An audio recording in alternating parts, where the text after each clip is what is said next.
Is the one about the Buddhist monk who walked up to the hot dog stand and said, "Make me one with everything."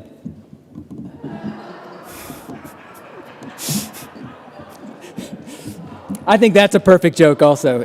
There's nothing to improve upon other than my timing. Yes? Oh, we're live. Hope you got that joke. Good afternoon. Thanks you all for coming back to participate in this meeting. Thanks for everybody who is joining us via live stream. Sorry we're a few minutes. These are our lives. And thank you, Robin, and all the rest for getting us online. Let's begin with prayer. This is the prayer for the parish from the Book of Common Prayer. Almighty and ever-living God, ruler of all things in heaven and earth, hear our prayers for this parish family. Strengthen the faithful, arouse the careless, and restore the penitent. Grant us all things necessary for our common life, and bring us all to be of one heart and mind within your holy church. Through Jesus Christ our Lord. Amen. I love that old prayer. I probably take a perverse love in praying to arouse the careless. I don't have anyone in mind. Welcome. This is the second time, I believe, in 190 years that we have live streamed our annual meeting here at Calvary, the first time being last year. But it's great. It's a really wonderful thing both to record for posterity what we said and to give people access from their homes that might have to be at home for any number of reasons. So welcome. Glad to have you all here. Just to review quickly, our purpose here is to look back, give thanks to God for the year we just had together, but also to look forward and ask what God might be calling us to here today and in the days to come. And we elect our vestry in the fall. It's kind of a lovely, elegant system so that our vestry members were commissioned today, but were seated actually at the beginning of January and started their work together as part of the vestry then. So we're going to begin with our outgoing senior warden, James Aldinger, who's going to give a report from the previous year.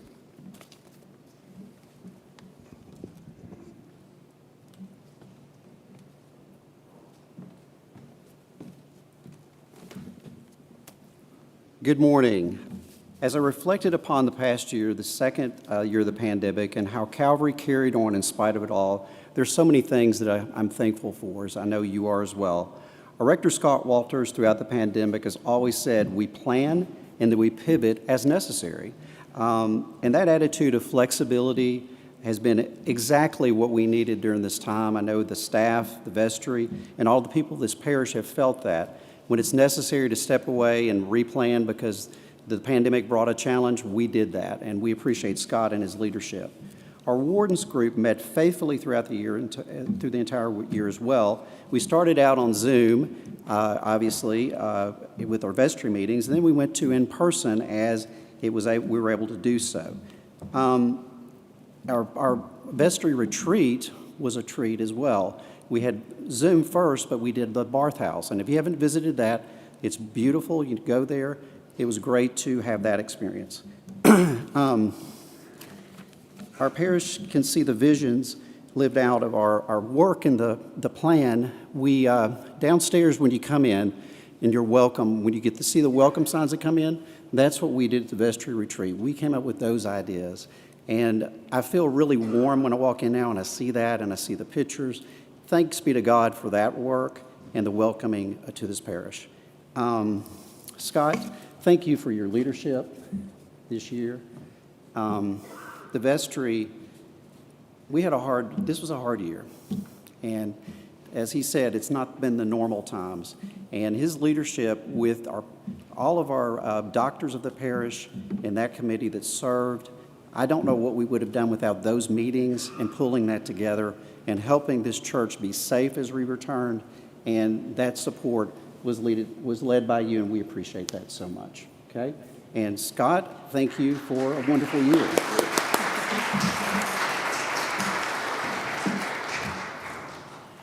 Thank you, James. He put in a lot of hours this year over the course of the year. He's a great example of when someone comes on to vestry, his experience with human resources at the Shelby County Schools was absolutely invaluable to the mix of physicians and city workers who made up our committee. So thank you, James, for your service for this year and this strange year. We really leaned hard on you, and I think we'll continue, especially in that, keep you on board as far as our safety committee.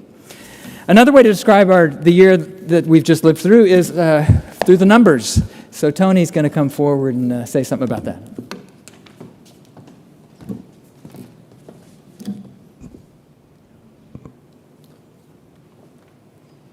Good morning, everybody. It makes my job a lot easier when I can report good numbers. And I have had the benefit of reporting good numbers every year that I've been treasurer, only because of you. So that will be my theme today, is the people of Calvary, because that's what makes all of this possible. So when you see what we're about to talk about here, it is all because of you. And I hope you understand that and how important every pledge and every dollar it is to the ministry of this place. And as you'll see here, I wanted to put 2020 on this as well, because you really can't talk about 21 without talking about 20. They are intertwined in a lot of ways, and they tell a pretty amazing story. Now, also in the 20 numbers, in the 21 numbers, there's a lot going on between the two, and it's a little noisy. I'll try to break it down and make it simple, but it's a joyful noise because of all the things that happened over that 2-year period. So let's focus on 21, and then I'll kind of meander over to 20 when I need to. But let's just talk about what we experienced in 21. So this analysis simply looks at revenues, which come from a number of sources that we'll talk about in a little bit. After we get through the real numbers, we'll talk about the sources of the revenue that comes into Calvary, and the expenses. So revenue minus expenses, we hope that's a positive or a surplus every year. So when we go into our budgeting work in October, we always aim for a break-even budget or a slight surplus. I'll be honest, we budget revenues pretty conservatively because we love positive surprises, we hate negative surprises. So the biggest line item on the revenue side are pledges. So we will take a little bit off of that number for budgeting purposes as uncollectible. You never know when somebody has a life event. You never know when someone's circumstances change. So we want to account for that. The thing that I've experienced as treasurer is we never have to use that haircut. It always comes in, and it usually is above the number that we budget, which is amazing, particularly in 2020, which I'll get to. So this analysis, revenues minus expenses. There's a little bit more detail on expenses on this analysis. We'll get to revenue detail in just a minute. But if we threw it all on one page, it's so noisy, it's way distracting. So where did we end up 2021? Revenue minus expenses, actually a surplus of about $275,000. And we had budgeted a surplus of $1,000. How'd that happen? This is that noise of 20 and 21. If you'll remember from my talk last year, I hit on the Tennessee CARES grant that came through Calvary at the end of 2020. That was federal, that was monies that was provided during the pandemic. And at this point, I want to give a lot of credit to Christine Todd, because of the amount of money that Calvary was able to take and put to use in our community immediately was all on her back. She had a lot of support, but she did some amazing things in a couple of months. So the reason these numbers...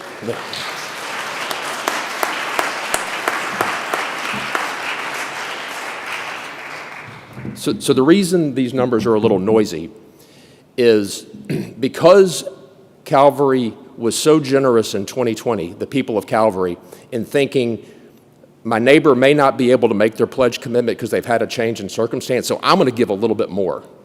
So we ended up coming way over budget in 2020 in a year, and I'm on the diocese finance committee. I see all the financials. Calvary is an outlier. And so what happened in 2020 allowed us to be able to spend money in the fourth quarter because we had it, and then apply for reimbursement in 2021. So that part of that 275 is us being reimbursed for expenses that we spent in 2020. Again, if you look at the line item of music, formation, waffle shop, parish life, the 2020 expenses are quite high relative to 2021. That was us prepaying a lot of that. We got reimbursed in 2021. That number in 2021 that came through the revenue side was about $200,000. So if you take that out, which is a more normal financials, we still had about a $75,000 surplus versus a $1,000 budgeted surplus. So again, clap again, that's all because of you.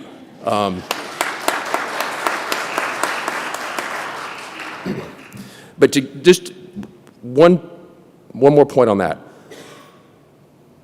Reimbursable revenue that came through Calvary in that fourth quarter of 2020 was about $360,000 that Christine and team was able to put back into the community directly, which is amazing. So just think about that. I mean, on a moment's notice, being able to pivot.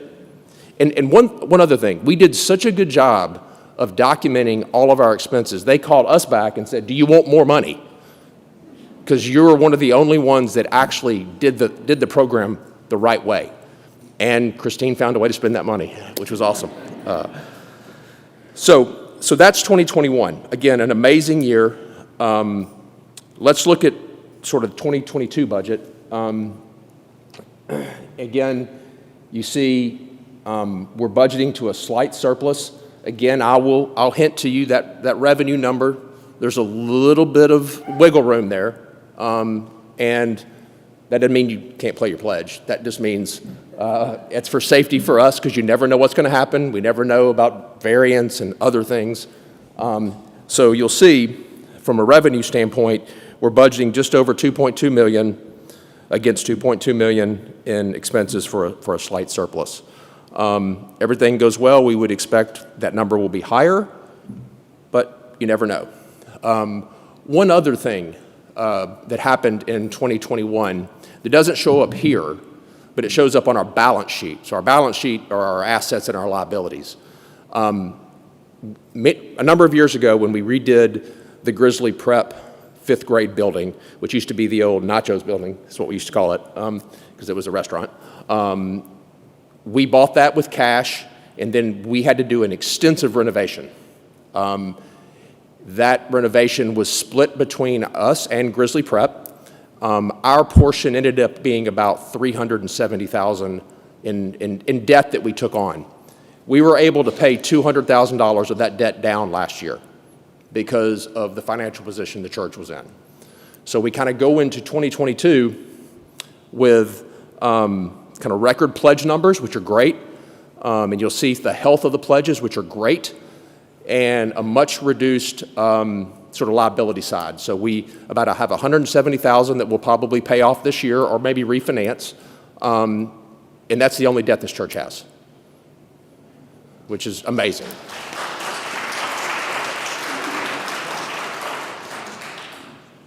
Another thing in 2021, because of the blessings that we had in 2020, and this was really something Scott and the vestry really championed, was taking some of that blessing and putting it back into the community, even more so than we did through the Tennessee Cares Grant and other things.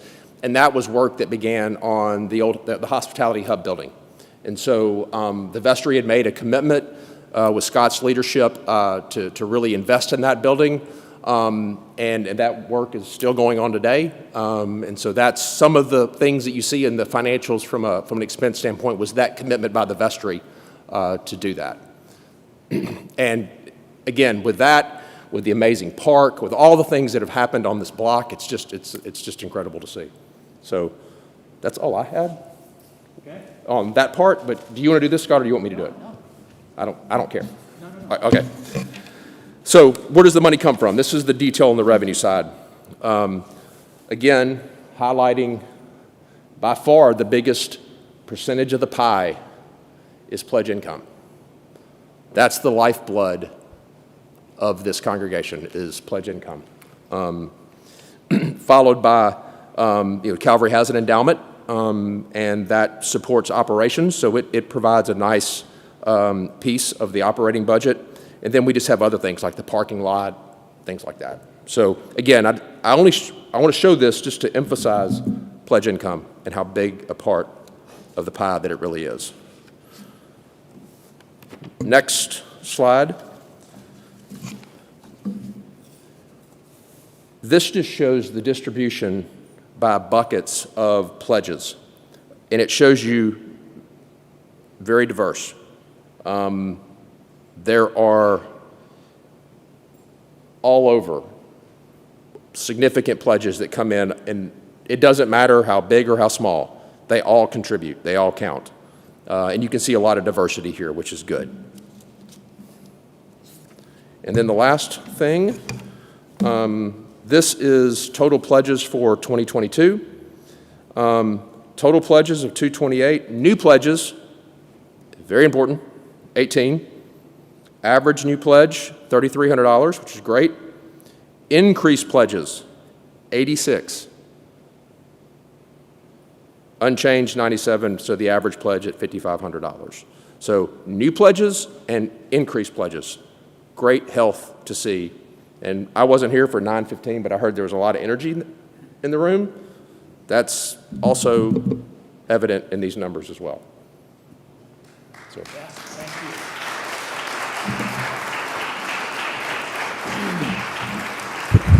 Tony, thank you. Steve Smith's here, and I know he would agree with me. I can get an amen on this, that the hardest working treasurer in the Episcopal Church is Tony Graves.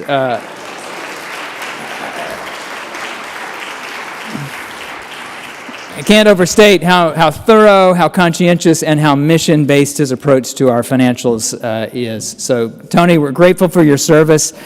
He's been serving for 3 years, and he's stepping back, and Eric Ball has agreed to fill Tony's large shoes going forward. So grateful to Eric as well to step into that ministry role. I want a few thank yous. We have some outgoing vestry folks each year that rolls over. We have 5 folks going out. I mentioned already, said thank you to James Aldinger.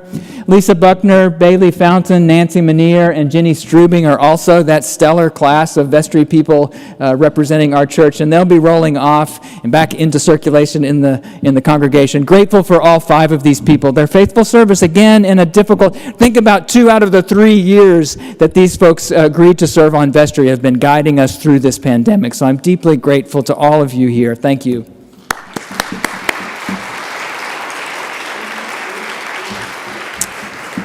I want to spend a few minutes celebrating the Calvary staff and a few people we had to say goodbye to this year. This is also a bittersweet part of our life together. Fred Goldsmith, our longtime information officer and the shining bright face of Calvary to so many people who came, retired in this past year. He also turned 90, and I haven't seen a birth certificate. I still don't believe it.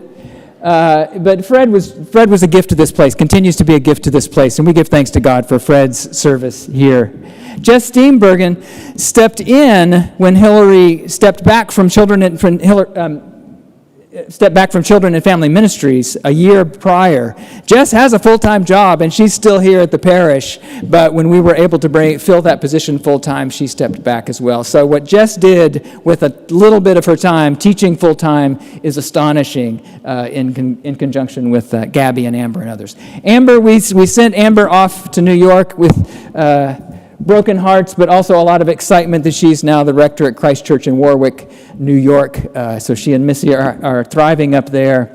And at the end of the year, Cindy Yeager, our 15-year bookkeeper, stepped down, which I won't pretend didn't strike a little fear in this rector's heart. But we're grateful because of all the work she's done over the years, not just bookkeeping, but she shows up at events to work the till and meet people and greet people on behalf of Calvary. She was deeply integrated into the life of this community as everyone is. So anyway, deeply grateful for Cindy as well, and wish her Godspeed. I think she might be working with Fred Piper now, which is kind of cool. She's not too far away. We had some new people come in, and some of our positions were now staffed back up as we were pre-pandemic. Brian Campbell, Dr. Brian Campbell is our assistant organist now. He came to us from St. John's. He adjusted his life so he could spend more time in the air as a pilot and wanted a part-time organist job, and we are the beneficiaries of that. Monica Marshall is our sexton. She is a gift to this place, friends. Some people say when certain people come into your view and are interested, and you hire that person and you figure it out. And Steve really did that because he pulled together several jobs. We've known we needed a sexton, someone who can do a lot of different things, especially for special events. And Monica is just a remarkable, remarkable human being who I'm really thrilled to say was confirmed just this past December by Bishop Phoebe. So, Jeremy Demarest comes to us as well. He is a vibrant, hilarious, energetic minister to children and families. He also had to come on board during a pandemic, which is difficult when kids are often the last ones to come back, but he has continually been creative as to how we build this children and family program for the days going ahead. Really grateful to have Jeremy, and he just got married. Jeremy and Heather got married recently, so congratulations to him. Here are some more new-ish faces. Now, Robin made these slides, which I love the way she did these. These are newish faces, but they're people we've seen before. And we are thrilled that if Fred had to retire, if there's one person who might be able to begin to fill his shoes, it's Mary Honey. Mary's joyful. She doesn't have the bright socks, but she's got pretty much the rest of the package. She is a joy. Oh, sorry. And I can't hear what's going on out there. Anyway, if your name is Honey and no one ever calls you by name without saying your last name, that's an indication of some kind of sweetness. Catherine Bush was actually married in this room to Stephen some years ago. And I'm being truthful to you that we had a nationwide search that went international when we were looking for somebody to come on as an associate rector. And the clear person who we wanted was on the other side of town. And it is a joy to be able to serve with Catherine Bush in the days to come. And Katie Owen, who stepped back as our parish administrator, has stepped back into the fray as our temporary bookkeeper. And it's a real joy to have Katie around. She steps in all of the fear that was struck into my heart when Cindy stepped back. We have someone who has deep knowledge of Calvary and our financial systems, and it's terrific. So we are blessed beyond measure to have Katie back in that role for a time. I want to run through the other people we have. Wait, that might not have read right, Kat. That might not have read right. Let me just say, Audrey, Mimsy, all the rest of these say not so new. I just want to lift up our staff. Some of these folks are full-time, some are part-time, some don't get compensated at all, but let's celebrate these folks. Audrey Gonzalez, our assisting priest, who is here at the altar. Nobody reads the gospel like Audrey, I think. Is that right?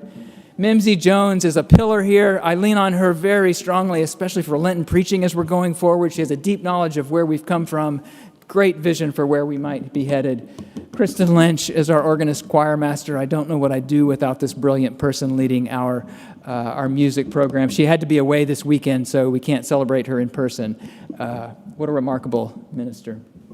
Paul Mclean, during the time of COVID, had to adjust again how we offer pastoral care. Paul is a gentle, gentle soul until you're something between him and someone who needs pastoral care, and he makes his way into hospitals that I don't think the mayor could make their way in. He loves this parish deeply and has a real gift and heart for this ministry. Grateful to have Paul in that. Gabby Munn continues our youth ministry. She's become a leader in the diocese that the bishop was talking for a moment about, could we hire a piece of Gabby, because she's already doing this work on behalf of the whole diocese. And I think it's been a long time since the youth groups of the various churches have worked so much in concert to help support our young people. I'm a little sad to say, but excited that we're going to send her off to Austin Seminary. She's been in the discernment process in the fall, Lord willing. So remarkable person that we're also just passing through and into the broader church. Mary O'Brien, what would Calvary be without food? All year long, not just Waffle Shop, but Wednesday nights and Sundays, we gather at her table, and she's someone else who'd had to change so much over the course of COVID, but is returning to that essential ministry that we have. Yvette Peoples, I continue to meet people. In fact, when James and Joe and Ardell and I went out for a little thank you dinner with them and sat on the porch eating dinner, Joe Brandenburg told me, he said, you know how I'm here? I moved down to Mud Island, came to Calvary. Yvette got me. I was planning on visiting all the rest of the churches, but I never got any further east than Calvary because she got me. She's learned your name. She's welcomed you into this community. She's discerned your gifts. Robbie Phillips and Cassandra Booker are faithful in our nursery. Joseph Powell is one of our great, very, very part-time workers. If you've seen him ring bells, it's going to be an Olympic sport next year. I guarantee it. Hilario Reyna, he knows this building. He knows everything from the HVAC systems to what the next gadget or small piece of furniture that needs to be created so that our life here can flow. It's a gift to have someone with his talents attending to our life together here at Calvary and our facilities. Heidi Rupke, you're going to hear a little bit more from her in a few minutes. She is our energetic Lenten preaching series coordinator. Mad with a whiteboard or a piece of newsprint, look out, runs a heck of a meeting. Really grateful to have Heidi here leading us into the future there. Steve Smith, Director of Finance and Operations, 1 year in before the pandemic hit, when Steve had all of our HR attending to this building, just all of the moving parts in an organization touch Steve. So I'm grateful for his grounded, wise presence through this time. We get a little bit of Buddy. He's not paid a thing, but every quarter or so he wants to be associated with us. Buddy's the kind of person that everywhere he's been still wants whatever piece of Buddy they can get. It's a compliment to you that he wants the piece of you too. Christine Todd, again, Tony was talking about this Tasmanian devil of justice and mercy that we have. Theoretically, she's part-time, but we have about 150% of Christine. We are grateful for her passionate work on behalf of the least of these. Melissa Warwell is teaching our smallest choristers, training them up in the St. Cecilia choir. It's a joy to watch these kids. She's teaching them how to participate in the Anglican musical tradition, even when masks, even at this high. And I put Robin at the end because I like to take one staff member to help you imagine what all of these people represent. Robin's our communications director, but all these slides are her handiwork, which is one teeny tiny piece of what she does. She produces a Chronicle quarterly newsletter that's won national recognition for what she does. She puts stuff on TV screens around here. She keeps up a website. She has printed ministry material. She has banners on the outside of the church, a weekly e-news, waffle shop, and Lenten preaching series ads, and print pieces, and a bazillion other things that have to get out. And I say that to you because you may work someplace that has a communications department. We have Robin. It's one human. And so what one human does given all that you all do throughout the week and throughout the year, I think is astonishing. And all of the people I've just walked through represent that kind of faithful ministry. It's a very flat organizational chart. It's a group of people who all have a distinct collection of gifts that collaborate and work together so that you can go out and do the work of God. So I just lift up Robin as an example of the Calvary staff, and I'd love for you all to say thank you to all of them.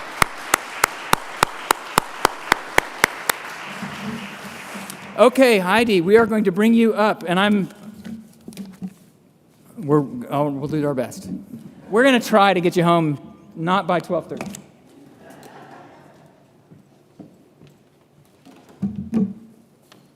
Hello, I'm Heidi Rupke, the Lenten Preaching Series coordinator, and I have some volunteers who have offered to help, and if they could come on up and take something out of this bag and stand here facing that way. Great. Oh. All right, so while they're coming up, you'll need that. You'll hold it by that. There you go. There you go. Okay. Okay.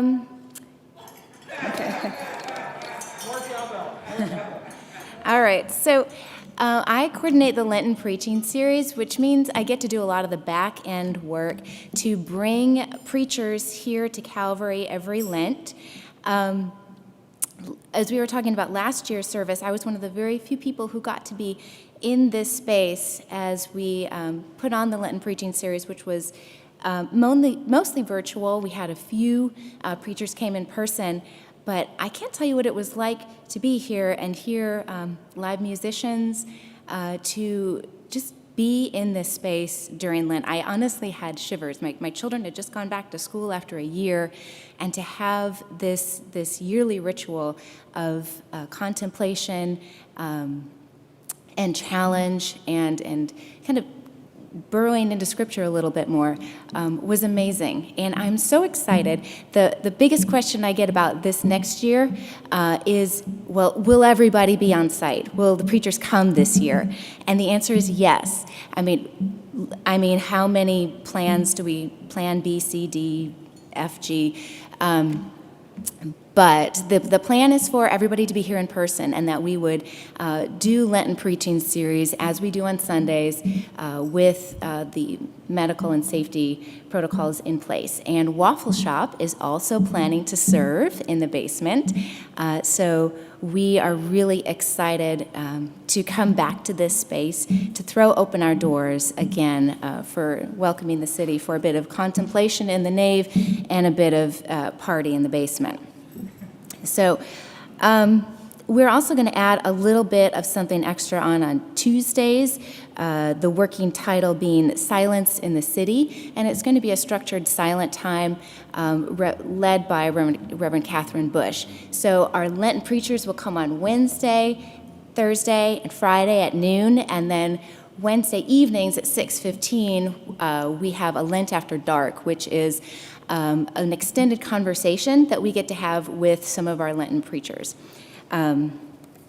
So in order to announce some of our 2022 speakers, I have a slight quiz for our clergy, and the rules for them for this round of Name That LPS Preacher is that you may not look at the screen here. You must face the audience, no cheating.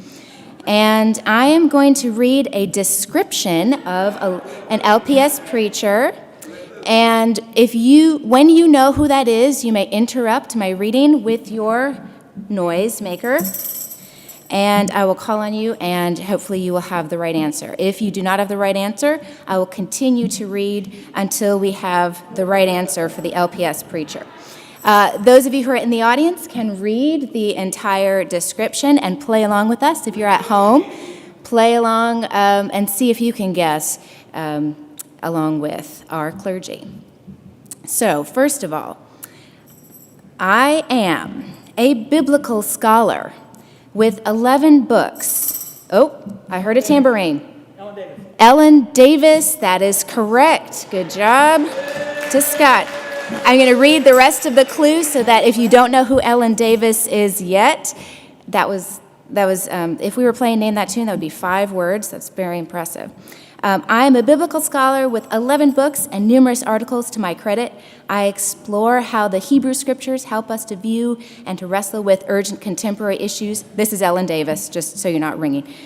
Such as the ecological crisis and interfaith relationships. Recent collaborations include ballet companies and the painter Makoto Fujimura. I'm privileged to call Wendell Berry a close friend. So come and hear Ellen Davis. I'm excited to hear what she has to share with us. All right, next one. All right, contestants, are you ready? All right. I am among the youngest preachers at LPS. My preaching is rooted in a life of faith and a deep desire for justice for my community. I helped bring Vice President Al Gore and the Reverend William Barber to Memphis to speak out against the proposed Byhalia Connection pipeline, which would have endangered the health of people living in South Memphis. We blocked. Justin. Justin, does anybody, Catherine, do you have a last name? Okay. Pearson. Justin Pearson. Yes, we blocked the pipeline, but our work for environmental justice is just beginning. Justin is an exciting figure. the quote here, "We are definitely the David in this story of the proposed pipeline, but we know how the story ends, and that's good news." I'm excited to hear from Justin this year. He's actually our closer. All right, round 3. Are you ready? All right, see if you can guess. Mimsy says she's not ready. You're ready, Mimsy. I am a local Presbyterian megachurch pastor with roots in Texas. In fact, I served as chaplain to the Houston Rockets for 3 years.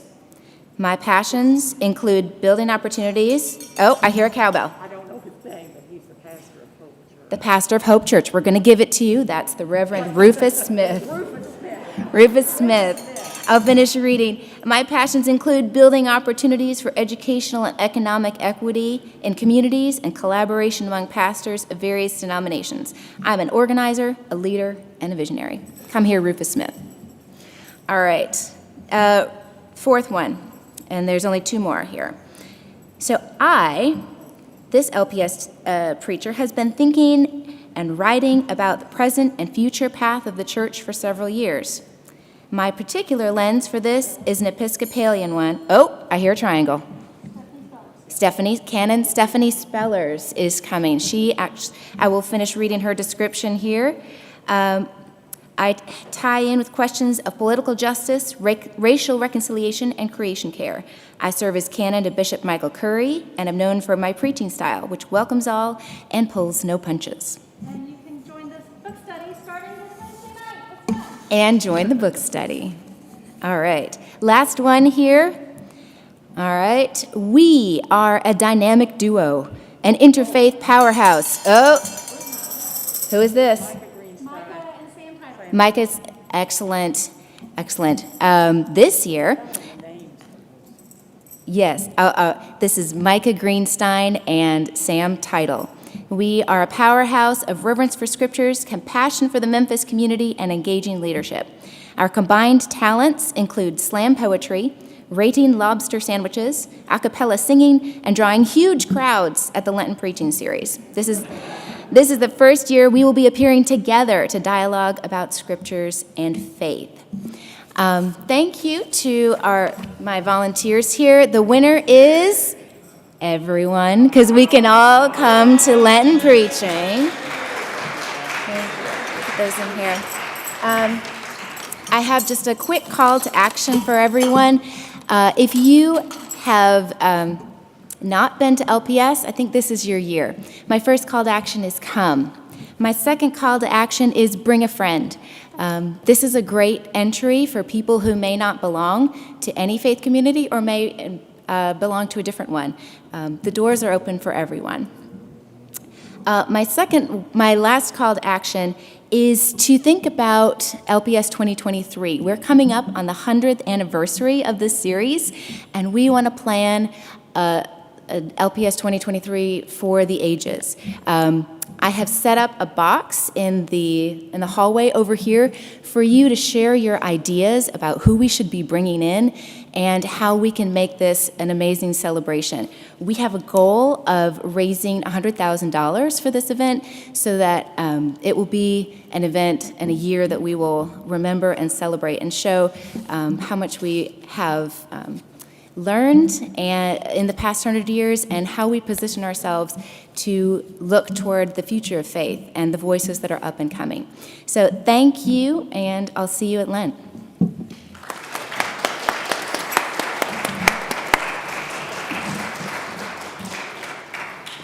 Thank you, Heidi. I said I was going to get you out here at 12:30, and it's just not true.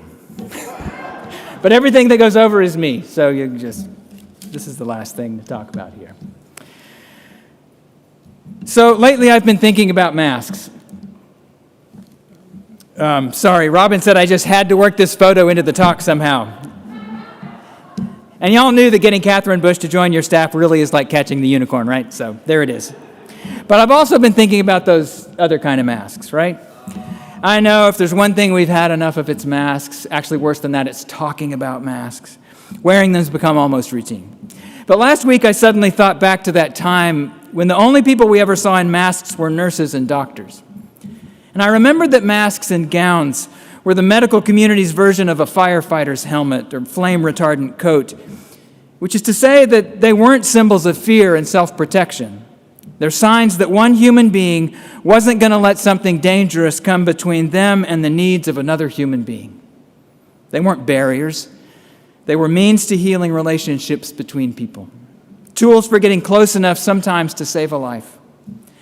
Maybe all along we should have been calling PPEs RPEs, Relational Protective Equipment, because I think that's what they actually are. When I look back to another year with you here at Calvary, I'm astonished all over again by you. I see people who entered a second year of a pandemic in which masks were the least of our worries. People who continued not to wring their hands endlessly about self-protection and preservation, but asked in 100 different ways over and again, what will it take today to make God's love visible in downtown Memphis?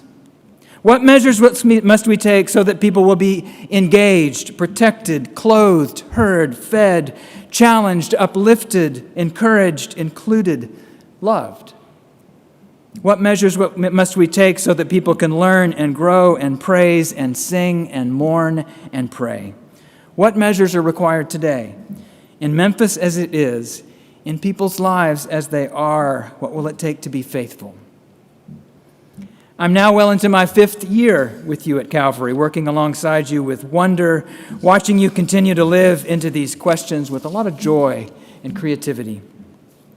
Masking up? Okay. Spreading out a bit? Fine. Taking clothing ministry to the alley or a worship service over to the Levitt Shell or a waffle shop onto the internet? We'll figure it out. Are there safe ways now to eat together again, sing again, teach children again, study and pray together again? Great, let's offer them. And at some point, it came to me that while these really are strange and difficult times, in a very real sense, we're just doing work we've always had to do, living in a world of risk and limitation and change. Healthy communities have never stayed healthy by hunkering down and leaving well enough alone. Healthy communities live in constant states of discernment and action, which means a healthy Christian community is constantly asking, who are we in Christ? What would Jesus have us do to live out our faith in this place, in this moment? And how might the peculiar collection of gifts and loves and histories and talents we happen to possess begin to meet the needs of the people God has called us to serve and to love and to welcome? So today, rather than spend this time only looking back on the year, I want us to consider the present moment and ask what God might be calling us to today and in the days to come. I do realize that the first lesson of the pandemic is that we don't actually know what's coming precisely. But Calvary has thrived and actually grown in important and measurable ways over the past 2 years, not because we had a tidy checklist to work our way through, but because we've continued to ask what it means to live into our mission today for the sake of this little corner of the reign of God at 2nd and Adams.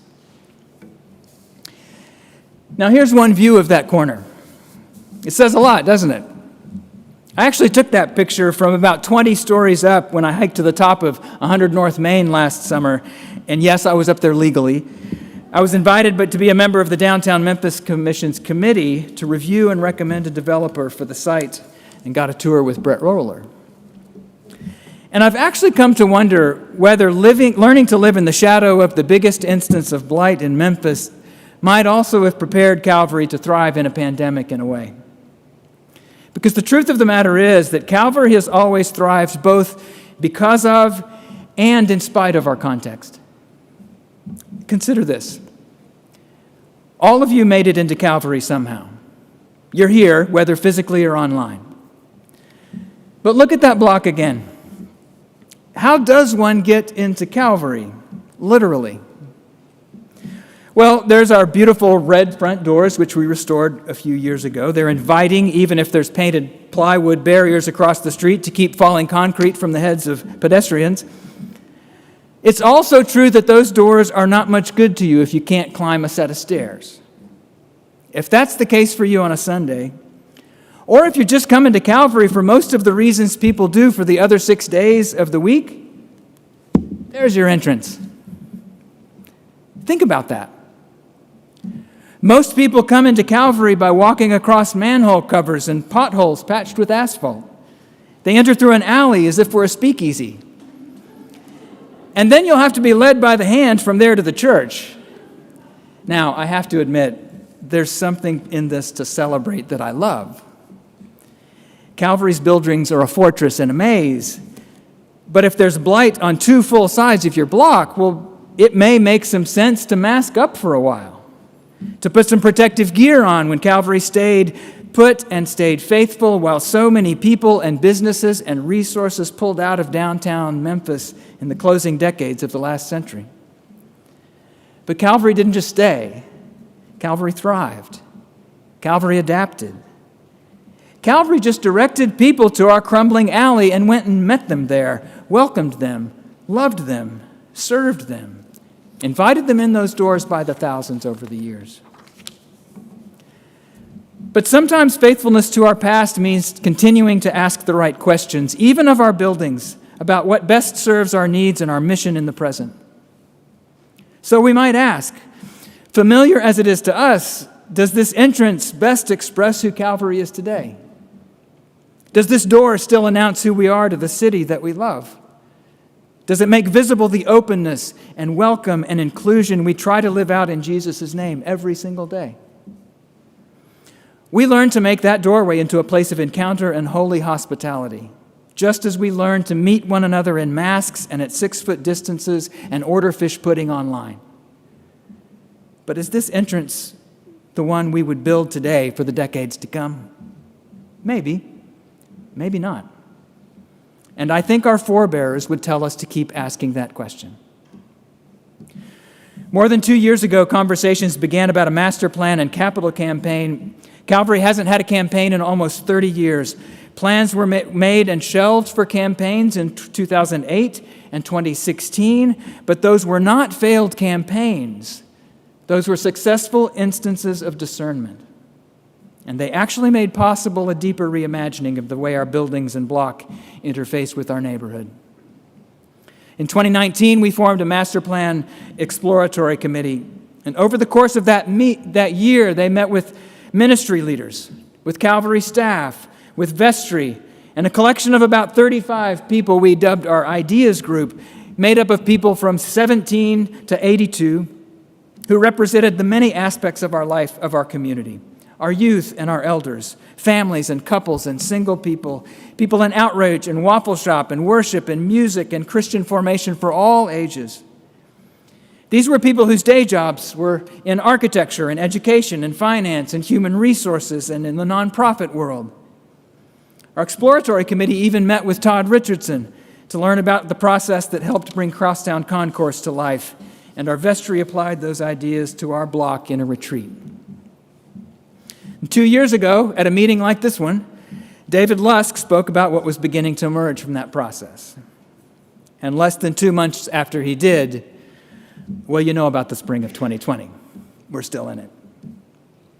But now we're returning to the questions and the concepts that were taking shape. COVID-19 is still in the news, but so are plans for hundreds of households to live and work in 100 North Main. Our world and our neighborhood are still changing. The faith-based consultants Vandersall Collective will be leading us in a feasibility study this spring to see what kind of resources might be available for the vision that's beginning to emerge from attending to these questions. The broader vision is that our buildings and block function as a more unified and vibrant whole.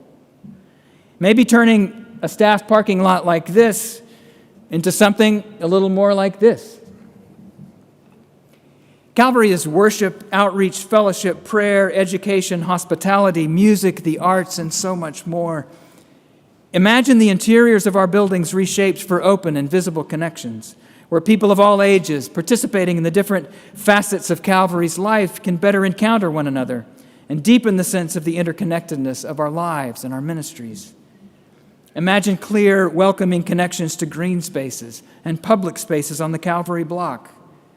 Imagine a park and a plaza offered generously to our city and used by Calvary's people daily as places of hospitality and worship and outreach and justice and fellowship and prayer and sacred encounter with friend and stranger alike. And imagine what it might mean to our city if for Calvary to make our block an even more vital part of a downtown, striving it for itself to function as a more unified, vibrant whole as well. Imagine Calvary as a physical place inside and out, where all aspects of our life draw energy from one another and from the neighborhood around us. What new life might begin to emerge if every person who enters our block and buildings feels welcome, seen, embraced, and connected in part because we've built a place with these values at its heart. When Calvary Church was built in 1843, the pews in this room could have held more than a third of Memphis's population. The faithful boldness of our forebears is very much alive in us, I think, calling us into fuller relationship with God, with one another, and with the city Christ is calling us to love and transform. Like them, we want to build a Calvary today for the moment at hand, in the place where we are for the century to come and beyond. And that faithful boldness is actually our spiritual heritage from much further back than 1843. Can you not hear it in the prophet Zechariah, whose people were returning from exile 2,500 years ago, when he announced that a restored Jerusalem would again be called a faithful city, that old men and old women shall sit again in its streets, each with a staff in hand because of their great age. And the streets of the city shall be full of boys and girls playing in its streets. Thus says the Lord of hosts. Even though it seems impossible to the remnant of this people in these days, should it also seem impossible to me? Even though it seems impossible to the remnant of this people in these days, should it also seem impossible to me? Oh, my faithful Memphis remnant friends, young and old, hasn't Zechariah got you wondering what shape the next impossibility in a long, long line of Calvary impossibilities might take when we turn again towards our city in a new day with a familiar, bold, and open-armed Calvary love? Go in peace, my friends. Go in peace into the city to love and serve the Lord.